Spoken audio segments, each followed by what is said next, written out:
ఎప్పుడే కానీ ఏ నాయకుడైనా కూడా సరిపోయి ఏ నాయకుడే కానీ ఇప్పుడు దయాలు వేదాలు వహించినట్టుగా ఉంటుంది. విన్నావా? మీరు చేస్తేనేమో సంసారం, వేరే వాళ్ళు చేస్తేనే విభచారం అన్నట్టుగా మీరు మాట్లాడుతూ ఉన్నారు. మీరు చేసింది ఏంది అనేది ఒకసారి ఆత్మ ప్రక్షాళన చేసుకోవాలి. ఎందుకంటే మీ మీద విశ్వసనీయత లేదు. ఒక నాయకుడు ఉన్నప్పుడు ఆ నాయకత్వాల లక్షణాలు ఉంటే ఏ చిన్న కార్యకర్త కూడా వదిలిపోడు ఎప్పుడే కానీ. మీరు చేసిన పని ఏంది? మీరు ఏం చెప్తున్నారు? ఈరోజు నేను వచ్చినప్పటి నుండి ఒకటే చెప్తున్నారు, నా మీద యాంటీ డిఫెక్షన్ కేసు వేస్తామన్నారు, వేశారు. వద్దంటలేను. మీకు ఆ అధికారం ఉంది, తప్పకుండా మీకు ఆ అధికారం ఉంది. మీరు ఎక్కడెక్కడ ఏ న్యాయపరంగా ఎక్కడ పోరాటం చేయాలన్నా చేసేటువంటి అధికారం ఉంది, చేయండి, వద్దంటలేను. కానీ ఈరోజు అందరు పోవడానికి కారణం ఎప్పుడన్నా మీరు విశ్లేషించారా? దాని మీద ఎప్పుడన్నా పూర్తిగా అవగాహన కలిగించుకోవాలని ప్రయత్నం చేశారా? ఎమ్మెల్యేలకు మీరు గౌరవం ఇచ్చారా? ఒక ఎమ్మెల్యేని ఇప్పుడున్నటువంటి ఎమ్మెల్యేలు అందరు ఎందుకు వస్తున్నారు? నాతో సుమారు 15-20 మంది నాతో టచ్లో ఉండరని చెప్పి నేను ఒక 15 రోజుల కిందే చెప్పాను. అందరు కూడా నాతో మాట్లాడారు చాలామంది.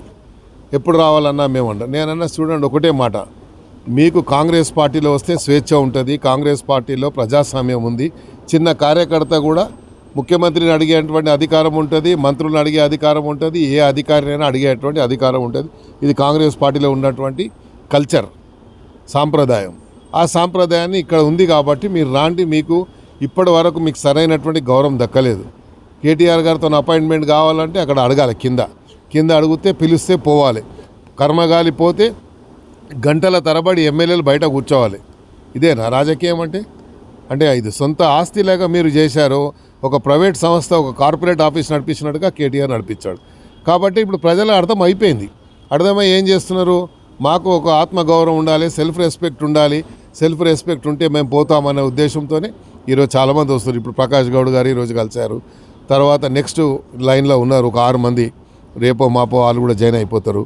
మీరు అన్నీ కూడా ఇప్పుడు మీరు ఎట్లాగైతే విలీనం చేశారో తప్పకుండా అదే రకంగా మెర్జర్ త్వరలోనే కాబోతుంది.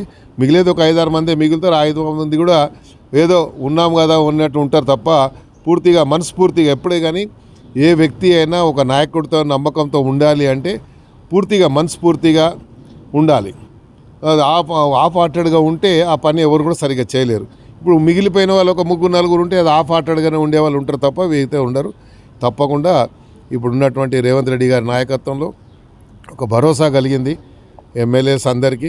మేము పోతే మాకు గౌరవం ఉంటుంది, నియోజకవర్గ అభివృద్ధి చేసుకోవచ్చు అని చెప్పి ఉంటుంది. కాబట్టి మీతోని 1000 కోట్లు సంపాదించుకున్న వాళ్ళ గురించి మాట్లాడరు మీరు. ఈరోజు జైళ్ళలో ఉన్న వాళ్ళకి మీరు తీసుకొచ్చి 1000 కోట్లు సంపాదించి ఇచ్చారు, దానికి నాకు సంతకం పెట్టిస్తాడు.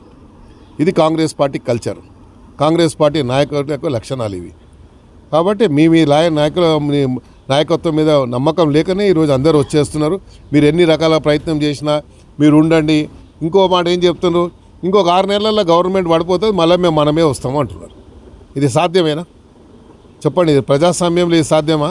సాధ్యమైతే ఎలా సాధ్యమో చెప్పండి. మీరు దానికి ఏ లాజికల్గా వస్తుందో చెప్పండి. దానికి ఏం లాజిక్ ఉందో మీకు చెప్పండి. మీ లాజిక్ ఏందో మేము కూడా అర్థం చేసుకోవాలి కదా. కాబట్టి ఇవన్నీ అవసరం లేదు. మీరు మీ పబ్బం గడుపుకోవడానికి లేకుంటే మీ యొక్క ఇది చేసుకోవడానికి మేకపోతూ గాంభీర్యాన్ని ప్రదర్శిస్తున్నారు తప్ప ఏం లేదు. మీరు ఎన్ని రకాల ప్రయత్నం చేసినా ఉండడానికి ఎవరు లేరు. మీరు పిలిచినప్పుడు వస్తుండొచ్చు, మీరు ఇమీడియట్గా మళ్ళీ పోతే ఎందుకు పోయినా అని మేము అడగగానే అన్నా ఏదో పోయినామా నీకు పిలిచినందుకు పోయినామన్నా అని చెప్తారు. ఎమ్మెల్సీలు ఇంకా 8 మంది రెడీగా ఉన్నారు. ఇప్పుడు ఆ ఎమ్మెల్సీలు కూడా రేపో మాపో వస్తున్నారు. అన్నీ మొత్తం అంతా కూడా గ్రౌండ్ ఖాళీ అవుతుంది. ఇక మిగిలేదు వాళ్ళే ఉంటారు. కాబట్టి తప్పకుండా మీరు చేసిన తప్పుకే ఇది శిక్ష, అంతే. ఇక మీరు చూడండి, ఇక న్యాయపరంగా పోయే ఇష్యూ మీద నేను చెప్పను. మీరు చేసిన అన్నీ కూడా చరిత్ర ఉంది, అందరి దగ్గర ఉంది. ఇక్కడ ముఖ్యమంత్రి గారి దగ్గర నా దగ్గర ఉంది అంటే ముఖ్యమంత్రి దగ్గర ఉండదా? చెప్పండి. మరి డిపార్ట్మెంట్లో ఉండదా? మా దగ్గర ఉంది. మీరు చేసిన తప్పులన్నీ కూడా డిపార్ట్మెంట్లతో పాటు మాతో ఉన్నాయి, మా దగ్గర ఉన్నాయి.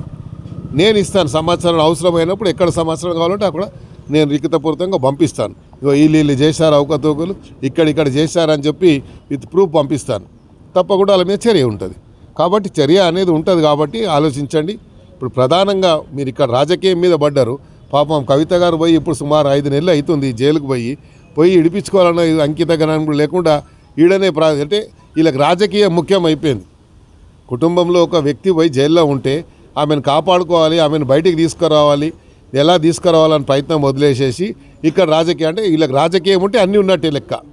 అంటే కనీసం మానవత్వం కూడా లేనటువంటి పరిస్థితిలో వీళ్ళు ఉన్నారు అని చెప్తే ఇంతకంటే దురదృష్టం ఏముంటుంది రాజకీయాల్లో.